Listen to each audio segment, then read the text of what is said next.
Hello bookworms, welcome back to my channel. My name is Sydney and today's video is a book haul.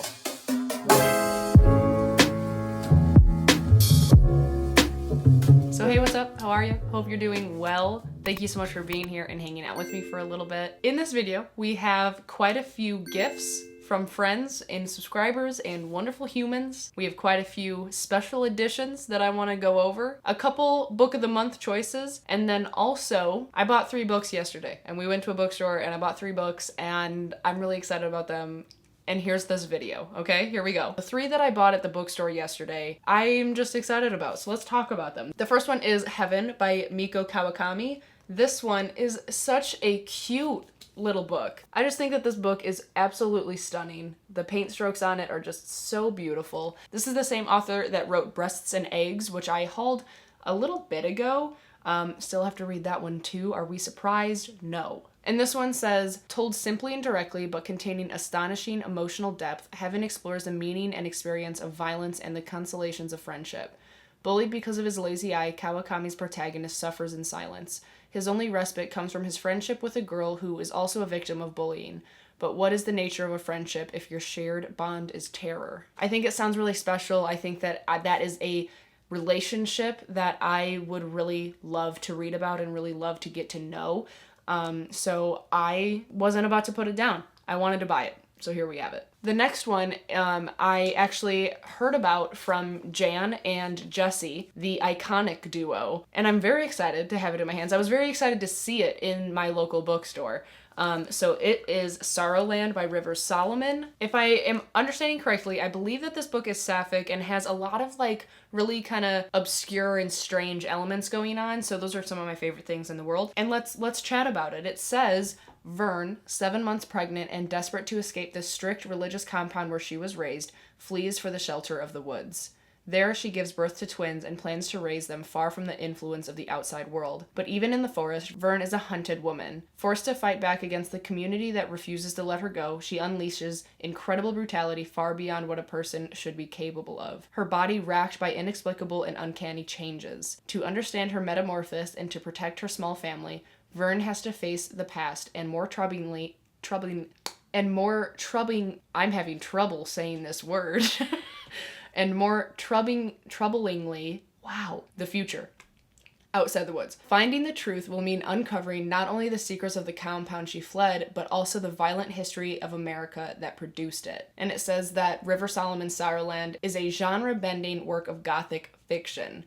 Here, monsters aren't just individuals, but entire nations. This is a searing, seminal book that marks the arrival of a bold, unignorable voice in American fiction. So the term gothic fiction really grabbed my attention. I love a gothic book.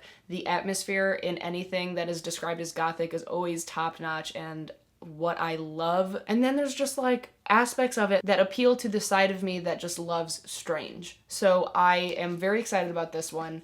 And it just looks a little bit spooky. I'm really excited. I think it's going to be really cool. Jesse and Jan both really liked it, I think, if I'm remembering correctly, and I trust them both, so here it is. The third one that I got at that bookstore yesterday was The Divines by Ellie Eaton.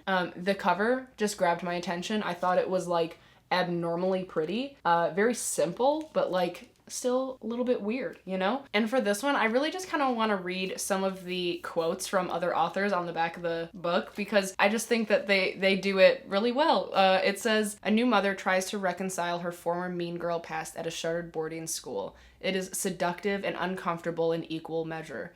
The real raw strange runs through this book, that indigestible part of the human experience we all choke on from time to time. It is moving between present-day Los Angeles and 1990s Britain. The Divines is a scorching examination of the power of adolescent sexuality, female identity, and the destructive class divide.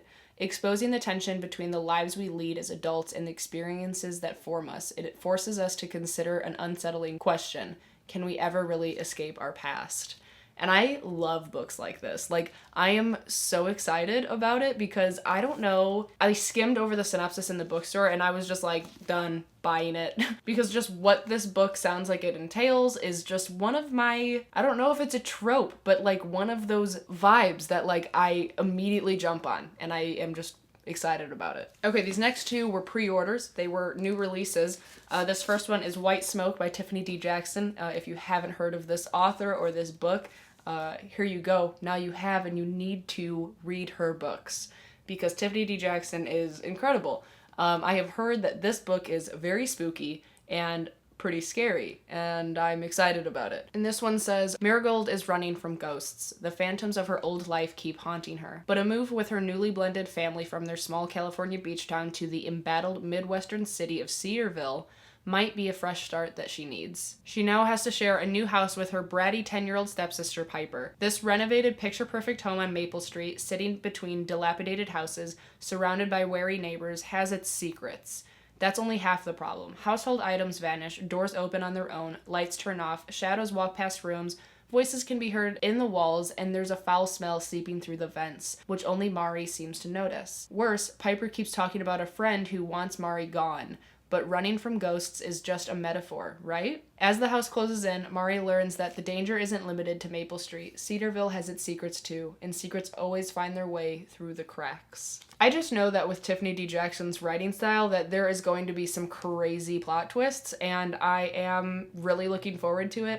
I had to make room on my card. It got really full all of a sudden. But yeah, excited about this one. Excited to, get a little spooked out. That's what I was trying to say before my camera stopped recording. The next one that I pre-ordered is The Death of Jane Lawrence by Caitlin Sterling. We just love a good hand imagery moment. Look at that. Look at that. Nice and spooky, we're into it. And this one says, practical, unassuming Jane has done the calculations and decided that the most secure path forward is this: a husband in a marriage of convenience who will allow her to remain independent and occupied with meaningful work. Her first choice, the dashing but reclusive Dr. Augustine Lawrence, agrees to her proposal with only one condition: that she must never visit Lindridge Hall, his crumbling family manor outside of town. Yet on their wedding night, an accident strands her at his door in a pitch-black rainstorm, and she finds him changed. Gone is the bold, courageous surgeon, and in his place is a terrified, paranoid man. One who cannot tell reality from a nightmare and fears Jane is an apparition come to haunt him. But Jane knows something is deeply wrong at Lindridge Hall, and with the man she has so hastily bound her safety to. This book crafts a new kind of gothic horror from the bones of the beloved canon set in a dark mirror version of post-war England. This Crimson Peak-inspired story assembles, then upends every expectation set in place by Shirley Jackson and Rebecca, and will leave readers shaken, desperate to begin again as soon as they are finished. So that sounds really weird. Sounds like something very spooky is going on with this random man that she's just, let's get married. And then also it's described as gothic horror. So I'm all about it. Very excited. I love the atmosphere that is already being, discussed. Okay, the next few I'm gonna go over are gifts that I got from friends. This first one is They Never Learn by Lane Fargo. It was gifted to me by Kelsey, so thank you so much. I really appreciate it. This is actually the Buddy Read pick for my book club this month in October. Very excited to pick this one up. Heard some crazy things about it for sure. And this one is basically about our main character who is an English professor who's really good at her job, but she's even better at getting away with murder. Thanks to her meticulous planning, she has never been caught in her murders that she's committed, but now she's about to pull off her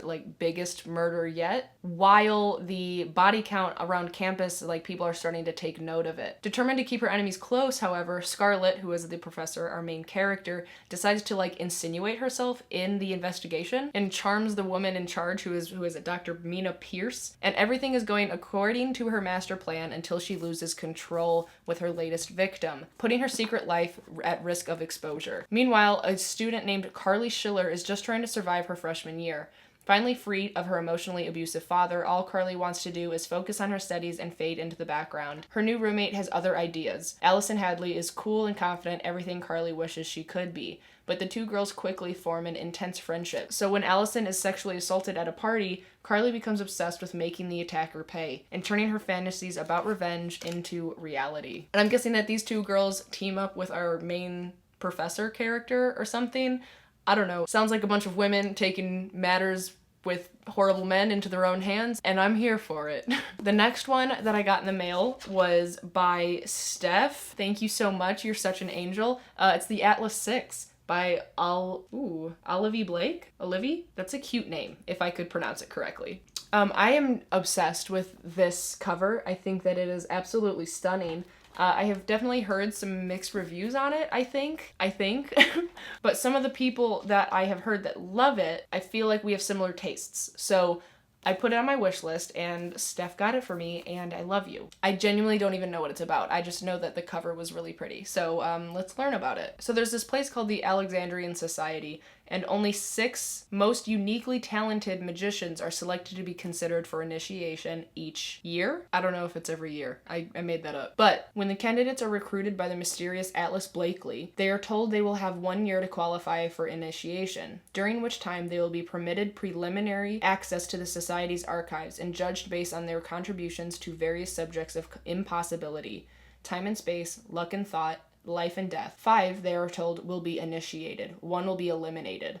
The 6 potential initiates will fight to survive the next year of their lives, and if they can prove themselves to be the best among their rivals, most of them will. Most of them, it says. And I'm sorry, this is like kind of hard to read. It was very small, and the color of it is like, I don't know, it was just very dark. Like that kind of made my eyes hurt reading this. Wow. Hi. Sounds really interesting. I think that the differences between the magicians and what they can do will make for a very interesting, part of the story. And I love stories about magicians. I love the show The Magicians. So I think that this sounds kind of similar in a way. And again, thank you, Steph. I appreciate it. It's also a really good paperback, which is important to mention. The next book that I got was gifted to me by Heather, who just recently joined my Patreon, and she was thanking me for the welcome, which is ridiculous because thank you for being here. But it is We Hunt the Flame, and this one I have seen pictures all around. Don't know anything about it, but I have heard some good things, so I put it on my wish list. The catchline of the book is, people lived because she killed, people died because he lived. And it says, Zafira is the hunter, disguising herself as a man when she braves the cursed forest of the Ars to feed her people. Nazir is the Prince of Death, assassinating those foolish enough to defy his autocratic father, the Sultan. If Zafira is exposed as a girl, all of her achievements will be rejected. If Nasir displays his compassion, his father will punish him in the most brutal of ways. Both Zafira and Nasir are legends in the kingdom of Arawaya, but neither wants to be. War is brewing, and the Ars sweeps closer with each passing day, engulfing the land in shadow.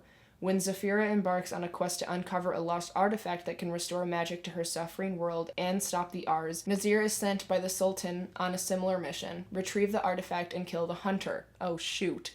But an ancient evil stirs as their journey unfolds, and the prize they seek may pose a threat greater than either can imagine. And this one is set in ancient Arabia, which is very cool. And it is also a really great paperback. Wow, look at that flop. So it sounds really interesting. I definitely don't think that I have read a book set in Arabia, so this will be really interesting. I'm excited to see what kind of culture shines through. I hope that I learn something as well as enjoy the story. So that's very cool. And here it is. The next 2 that I want to talk about are some of my book of the month picks that I got not this not this month, but last month.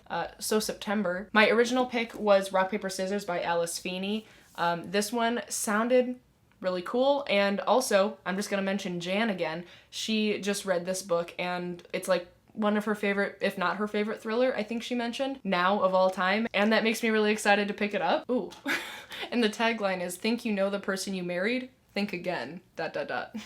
Ooh, yikes. Things have been wrong with Mr. and Mrs. Wright for a long time. Every anniversary, the couple exchange traditional gifts: paper, cotton, pottery, tin, and each year Adam's wife writes him a letter that she never lets him read until now. What? Self-confessed workaholic and screenwriter Adam Wright has lived with face blindness his whole life. He can't recognize friends or family or even his own wife, and Amelia is sick of feeling unseen. When Adam and Amelia win a weekend away to Scotland, it might be just what their marriage needs. They both know this weekend will make or break their relationship, but they didn't randomly win this trip. One of them is lying, and someone doesn't want them to live happily ever after. 10 years of marriage, 10 years of secrets, and an anniversary they will never forget. I have goosebumps. Okay, maybe I need to actually read the synopsis of things before I buy them, but I just chose this because I liked how the first like couple sentences sounded more than the other ones that month, but like this sounds really good and I'm really intrigued. My add-on for that month, I chose Velvet Was the Night by Silvia Moreno Garcia. I chose this because I read Mexican Gothic last year and I really liked it. I did not like Mexican Gothic for the first third of the book, but then something switched and I was really into it and ended up really loving that book because those vibes, the atmosphere was absolutely on point. So I want to read another book by Silvia Moreno Garcia. So again, I don't know what this one's about, so let's see. It's 1970s Mexico City. Mate is a secretary who lives for one thing, the latest issue of The Secret Romance. While student protests and political unrest consume the city, Mate escapes into the stories of passion and danger.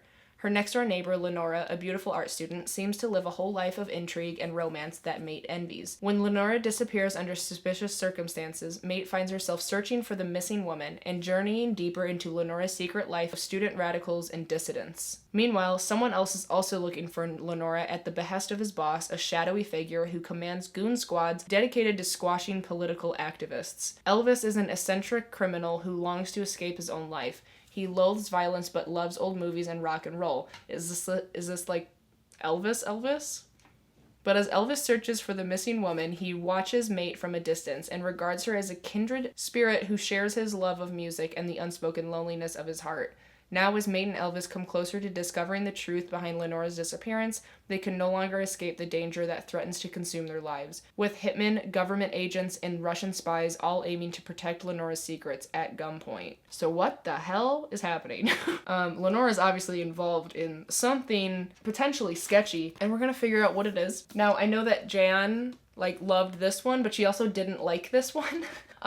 But not a lot of people liked Mexican Gothic, and I did. So I'm gonna try to be optimistic about it. You know what I'm saying? We're manifesting good things about it. Okay, now we're gonna move on to some special editions that I have from book boxes and things like that. So these first two are from Illumicrate, and then the last three that I'm gonna talk about together are from Fairyloot. So this first one is The Devil Makes Three by Tori Bovolino, and this book is very pretty sparkly. The light will catch it very nicely. The actual hardcover, it's really small. It's kind of a cute sized book. And then here is the hardcover, and the interior, flaps are very pretty as well. This one says, when Tess and Elliot stumble upon an ancient book hidden in a secret tunnel beneath their school library, they accidentally release a devil from his book-bound prison, and he'll stop at nothing to stay free. He'll manipulate all the ink in the library books to do his bidding. He'll murder in the stacks, and he'll bleed into every inch of Tess's life until his freedom is permanent. Forced to work together, Tess and Elliot have to find a way to re-trap the devil before he kills everyone they know and love, including increasingly in each other. And compared to what the devil has in store for them, school stress suddenly doesn't seem so bad after all. Okay, so it sounds like a little bit of maybe enemies to lovers, or frenemies to lovers, or something like that. They're forced to work together and then they start to fall for each other. Sounds cute. I haven't heard much about this at all. I don't know what people are thinking about this one, but it is pretty and it does sound pretty interesting. The next one is one that everyone pretty much already knows about, and I actually filmed an unboxing for this box, but I ended up not posting it. I don't know why. I took the time to film the unboxing, and then it became a few days too late. Other people had already posted their unboxings, and it's dumb. It's my mind. I just decided not to post it. But the book itself is Empire of the Vampire by Jay Kristoff, and it's just absolutely stunning. I just want you to look at this cover. It's very intricate, a lot going on, really, really pretty. And then these edges, okay, Illumicrate did so good. And then not only that, but the cover itself is a white with a gold, embossing. And then the back says all shall kneel, which sounds badass. And if you don't already know, this book says it has been 27 long years since the last sunrise. For nearly 3 decades, vampires have waged war against humanity, building their eternal empire even as they tear down our own. Now, only a few tiny sparks of light endure in a sea of darkness. Gabriel de Leon, half man, half monster, and last remaining Silver Saint, a sworn brother of the Holy Silver Order, dedicated to defending the realm from the creatures of the night, is all that stands between the world and its end. Now imprisoned by the very monsters he vowed to destroy, the last Silver Saint is forced to tell his story. A story of legendary battles and forbidden love, of faith lost and friendships won, of the wars of the blood and the forever king, and the quest for humanity's last remaining hope, the Holy Grail. I have not read a J. Kristoff book before. This might be my first one though, because I mean, it's stunning and I'm kind of in the vampire mood, you know? I mean, might be the vibe, and I've already seen some good reviews being put out on it, so here it is. I have it and I'm very excited. I was so excited that it was in the last Illumicrate box. And then the last 3, it was a pre-order, so I got the Fairyloot editions of the From Blood and Ash trilogy, and they're stunning. All of them together look a little bit like this. Very, very pretty. And then the edges, stenciled swords with black and red edges on the top and bottom.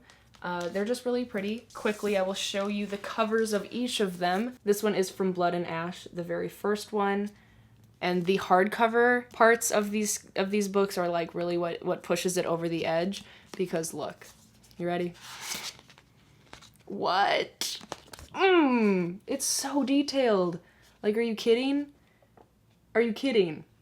And then, of course, the inside of these dust jackets. Wow. Wow, wow, wow, wow, wow. Like, stunning. Absolutely stunning. And then we have A Kingdom of Flesh and Fire, which right now is my favorite of the 3. And this one is red, and this hardcover also, obviously. Look at that. I just can't even handle it. I just can't even handle it. Look at them 3. Look at them. Stunning. And then the last one, we have The Crown of Gilded Bones, and this one is also just as stunning. Black sprayed edges. And then let's see this hardcover. Look at, wow, wow. Absolutely beautiful. The backs of these also, so From Blood and Ash says, is destiny stronger than desire? And then Kingdom of Flesh and Fire says, is love stronger than vengeance? And then Crown of Gilded Bones says, bow or bleed. So that was these 3. Camera's about to die, but that's it. That's the video. Those are all the books. If you are still watching, leave the vampire emoji down below in the comments, just for fun. Thank you so much. I appreciate your support. Don't forget to subscribe, like the video. Thank you so much. My camera's dying. Okay, I love you guys. Be kind to each other. Happy reading. Bye.